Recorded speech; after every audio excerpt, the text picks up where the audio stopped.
सभी को नमस्कार। करियर फर्स्ट चैनल पर आपका स्वागत है।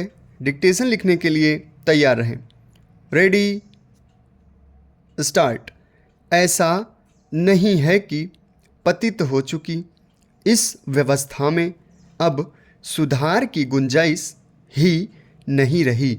सुधार के प्रयास तो हो ही सकते हैं, और यदि दृढ़ इच्छा शक्ति के साथ ये प्रयास होंगे तो सफलता भी अवश्य मिलेगी। सर्वप्रथम मतदाताओं को वास्तविकता के प्रति जागरूक होना चाहिए। तदुपरांत बहुत सोच समझकर अपने मताधिकार का प्रयोग करना चाहिए। वे तटस्थ भाव से अपने मत का प्रयोग तभी कर सकेंगे जब वे किसी प्रकार के व्यक्तिगत लाभ, लोभ, लालच के वशीभूत नहीं होंगे। भ्रष्ट व्यक्तियों को चुनने वाले भी भ्रष्ट होने चाहिए। हमारी चुनाव प्रणाली में इस प्रकार के सुधार किए जाएं कि वह इतनी व्यवसाध्य न रह जाए। यदि ऐसा हो जाए तो चारों ओर की जन समस्याओं को राष्ट्रीय समस्याओं का रूप देना चाहिए तथा राजनीतिक समस्याओं को भी इन पर आधारित किया जाना चाहिए। प्रत्येक राजनीतिक दल को सोच लेना चाहिए कि बस जब तक स्वच्छ छवि वाले व्यक्ति राजनीति में नहीं जाएंगे तब तक उद्धार असंभव है। इसके साथ ही अपराधी पृष्ठभूमि वाले राजनीतिज्ञों को बहिष्कृत करने के प्रयत्न किए जाने चाहिए। सत्ता से जुड़े हुए अधिकारों तथा सुख सुविधाओं में कमी की जानी चाहिए। इस संदर्भ में गांधी की शिक्षाओं को अधिक से अधिक व्यवहार में लाया जाना चाहिए।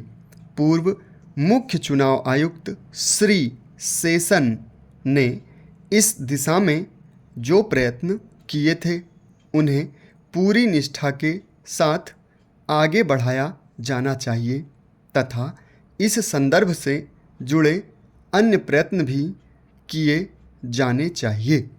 राजनीति, नौकरशाही और माफिया के त्रिभुज ने देश को जकड़ रखा है और उसे उजाड़ दिया है। विशेषकर उसके नैतिक जगत को इस त्रिभुज के बल पर देश में समानांतर सरकार, विशेषकर अर्थव्यवस्था चलाई जा रही है। देश की खुफिया और कानून की देखभाल करने वाली व्यवस्था के मध्य तालमेल स्थापित करना परम आवश्यक है। यह भी आवश्यक है कि समस्त राजनीतिक दल अपने लिए एक समान आचार संहिता बना लें और तदनुसार आचरण करें। बुद्धिजीवी वर्ग जनता को सम्यक मताधिकार प्रयोग के प्रति शिक्षित करें। चुप और तटस्थ रहने वाला बुद्धिजीवी कर्तव्यच्युत एवं उत्तरदायित्व विमुख माना जाता है। भावी संतान इसके लिए उसे कदापि क्षमा नहीं करेगी। राजनीति का अपराधीकरण जितना भयंकर रूप धारण कर चुका है, उसके निराकरण के लिए उतने ही दृढ़ संकल्प एवं इच्छा शक्ति की आवश्यकता है। निष्कर्ष रूप में यह कहा जा सकता है कि राज्य का विभाजन करना ही एकमात्र ऐसा उपकरण नहीं है जो समस्याओं का निदान कर सके। अन्य उपायों पर पहले पूरी तरह कोशिश कर ली जानी चाहिए। इसके बाद भी यदि समस्या का निराकरण नहीं हो पाता तो अन्य बातों पर विचार करते हुए विभाजन को स्वीकृति दे देना उचित होगा। समाप्त। धन्यवाद।